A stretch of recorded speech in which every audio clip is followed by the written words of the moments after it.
Con relación a estos aspectos teóricos del amparo, podemos ver que la definición como tal nos habla del proceso judicial de rango constitucional.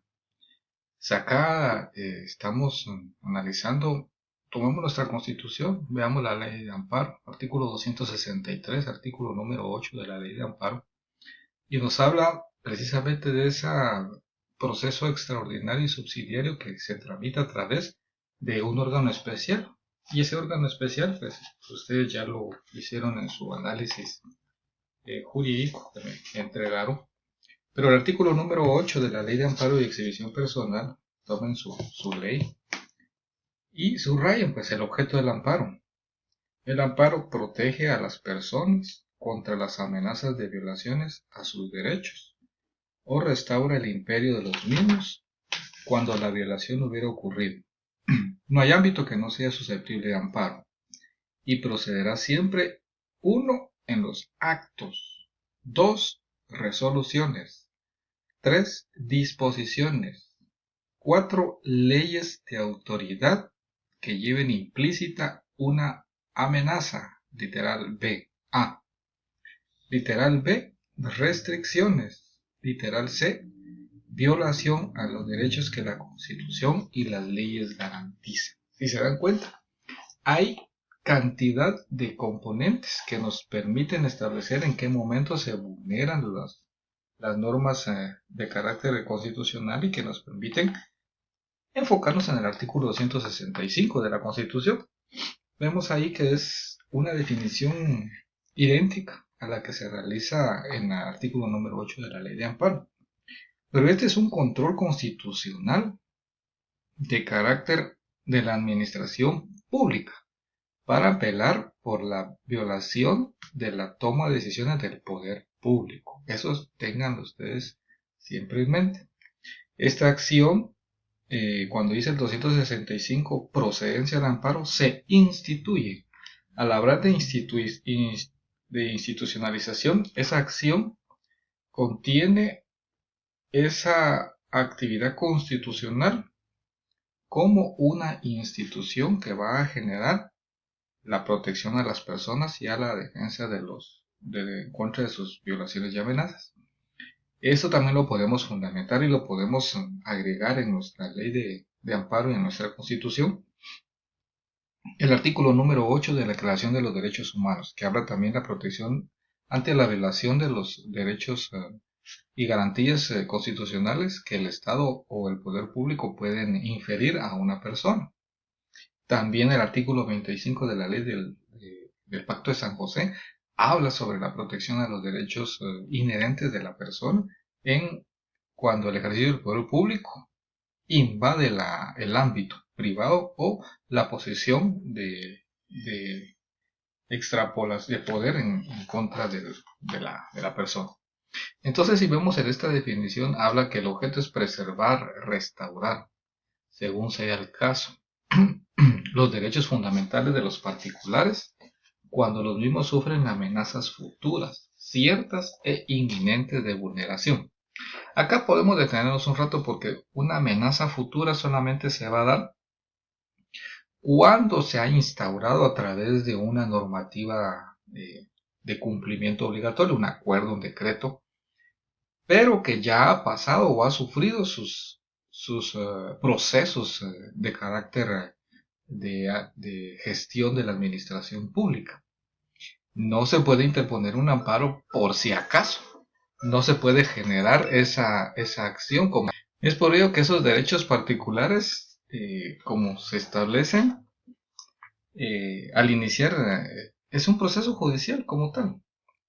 Y por eso es que su iniciativa es rogada o a instancia de parte.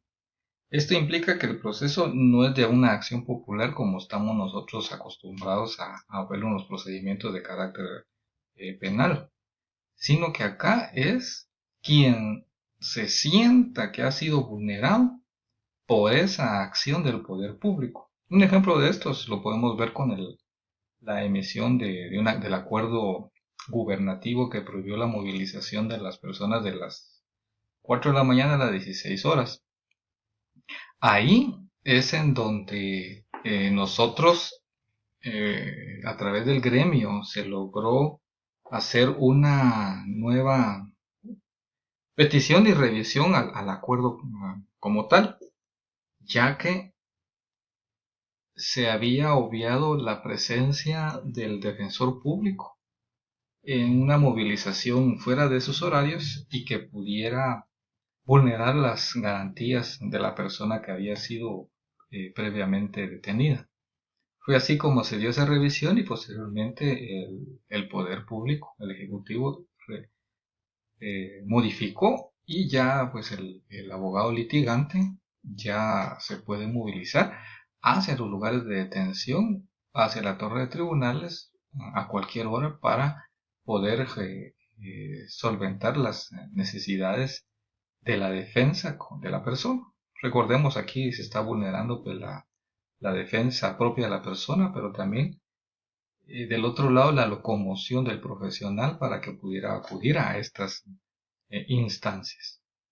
También cuando hablamos sobre la amenaza futura no significa que por si acaso se fuera a dar, se presenta una acción de amparo. No es el espíritu realmente de esto, sino que esa amenaza futura tuvo que haber pasado ya ciertos procesos de los conocimientos ya de la aprobación de una ley, de una normativa, que van a permitir entonces disentir sobre la legitimidad de esa acción del poder público.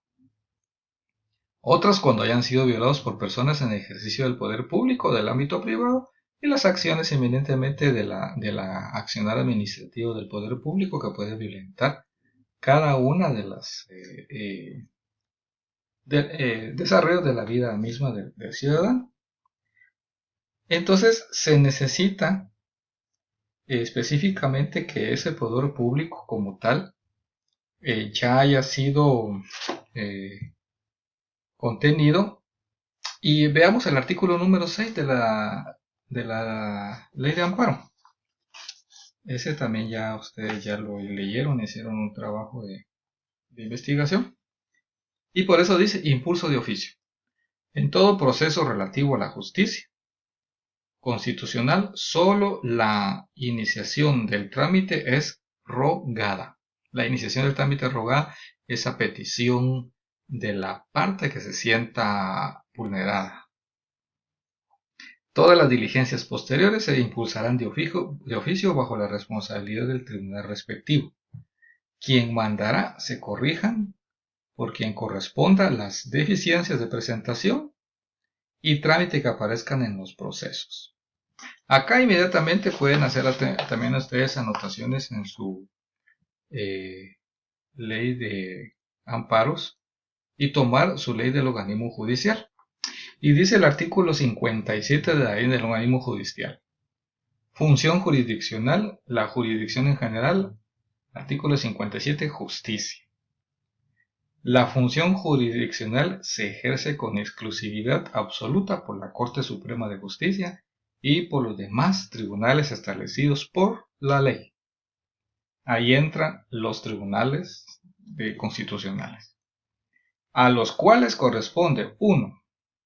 La potestad de juzgar y promover la ejecución de lo juzgado. Cuando hablamos de la potestad de juzgar, remontémonos a la introducción del derecho. Ahí es el judicium. Y promover es el executio. En el siguiente párrafo dice, como numeral 2, la justicia es gratuita. Al hablar de gratuita, que hay una economía que se va a hacer de acuerdo a lo establecido en cada una de las normativas que están contempladas para el desarrollo de la función jurisdiccional. E igual, y se da el principio de igualdad para todos, salvo lo relacionado con las costas judiciales, hay una salvedad, según la materia del litigio. Toda persona tiene libre acceso a los tribunales para ejercer sus acciones y hacer valer sus derechos de conformidad con la ley. Ahí mismo en la ley del organismo judicial, ustedes toman y vean, váyanse al 66 y empieza a hablar de las facultades generales. Y los jueces tienen facultad, dice como inicio de este acápite. Y la C, literal C, que es la que nos interesa, dice en su inicio: para rechazar de plano, bajo su estricta responsabilidad, los recursos o incidentes notoriamente frívolos o improcedentes, los recursos extemporáneos y las excepciones previas extemporáneas, sin necesidad de tomar artículo o hacerlo saber a la parte.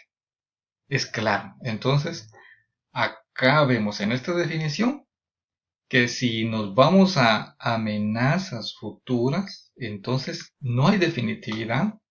No hay una acción en concreto que se deba de buscar, sino que al contrario, es lo que les decía, no se puede interponer una acción de amparo por si acaso, sino que debe de existir plenamente un derecho vulnerado.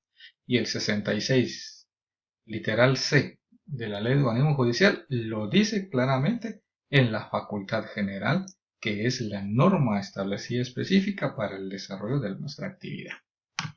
Entonces, acá es bien importante ver que es de jurisdicción también privativa, es rogada. Otro de los principios es características. Primero, constituye un proceso judicial, ya lo hemos hablado, artículo número 6, que necesita precisamente la iniciación rogada o a instancia de parte. Pueden anotar en la ley de amparo y exhibición personal, es un proceso judicial rogado. Posee rango constitucional.